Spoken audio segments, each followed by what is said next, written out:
circle family, and I want to show those to you. So I'm going to erase this here, okay? And then I'm going to put those other circles up. And before I do, I'm going to put the fa back over here for you so you won't lose that. We don't want to forget about our, we got our amazing wow, and now we've got our fa. Now watch this next letter. Similar to the fa, only it's got two dots. This is called what? I'm going to put the fa back here so you won't forget. What is this? This is qa, qa, qa. And you catch in the back of your throat with this one. Qa. Can you make a click in the back of your throat like that with your tongue? Move your tongue and go. Because that's it. Qaf, qaf.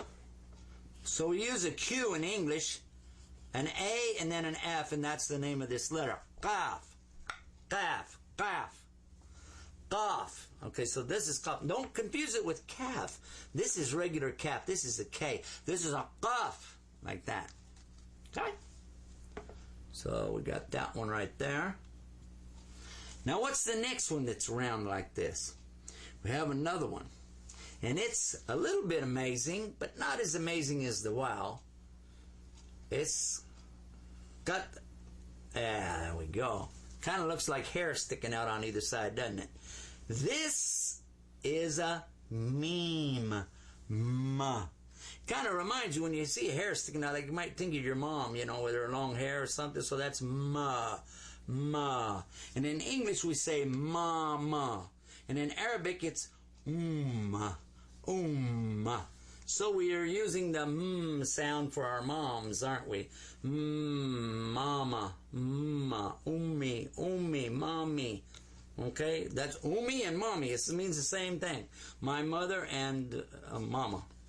Okay, so this is one way. But I said it's a little bit amazing because it can look like that. And it can look like this too. Because that's when it comes at the end of a word.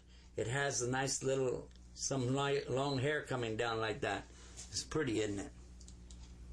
Now, this gives us the circles or the loops that we were showing a while ago. The wow, the amazing guy over here that doesn't want to, he doesn't actually want to shake hands with anybody on his left side, I guess. But anyway, he doesn't connect, so he always keeps that down. This one, the fa, when he is connected, he'll keep on going. So let's write them so you can see what happens. That's what happens with a wow. Even if you connect it, the fa would continue, and so would this one, and so will this one. So that's wow, and this one is fa, and this is qa, and this is, you don't put any dots here, that's ma. Wow, fa, qa, and meme. There you go. That's what they look like. And if meme was connected to something else, for instance, let's connect it to a ta like this. There we are. And now I put two tas together. I want to show you something real quick before we forget about it. That's ta. Ta. Remember I told you smile when you say that.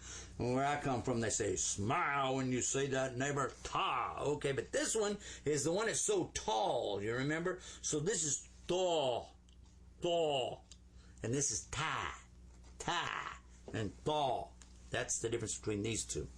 So that's a little bit of review on that, a little bit of the connection, how you put it together, and then look back over the whole thing again one time, and we'll wrap up this segment by just mentioning to you that we went through the family in the forest, and we talked about them.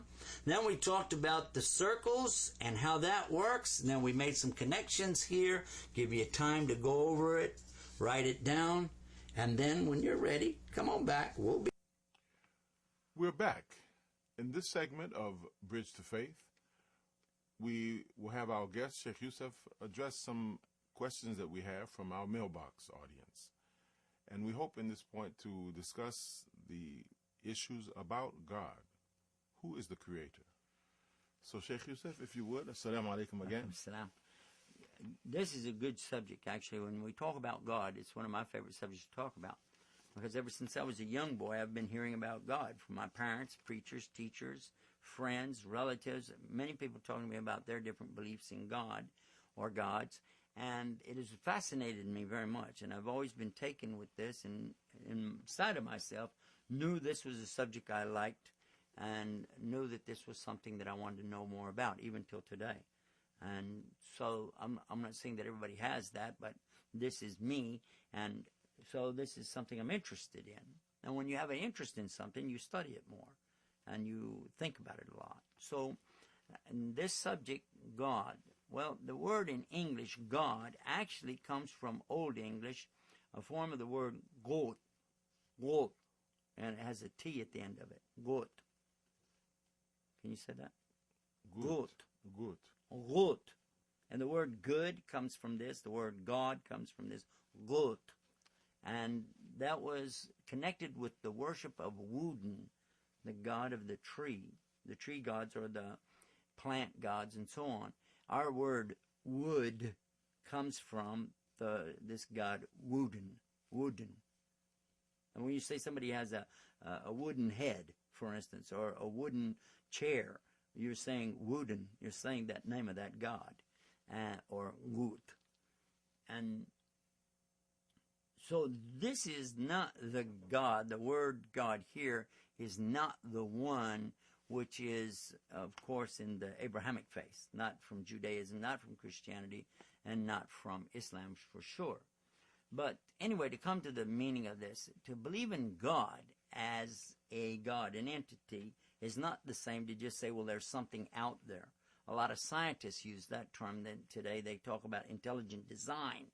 And that intelligent design, or ID as they call it, certainly is something that you can give demonstrable proof of. You can actually give scientific evidences that there's something that originated these things and brought things about. They have this kind of testable evidence.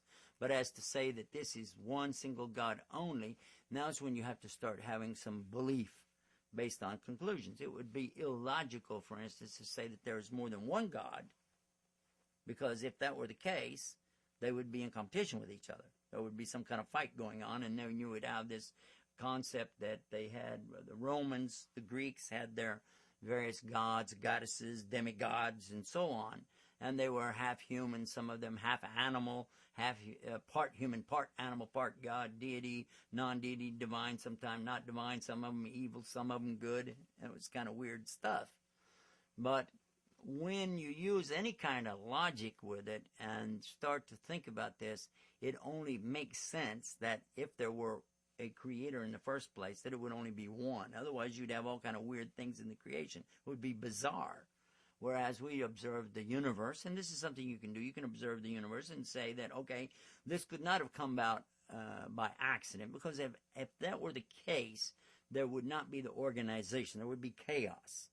You would not find these beautiful spheres rotating and in elliptical orbits, as we've seen through the telescopes and know from the transmissions of these deep space probes that we've sent out into deep space. So for sure we know there's something, and there's organization, and it's on a certain pattern.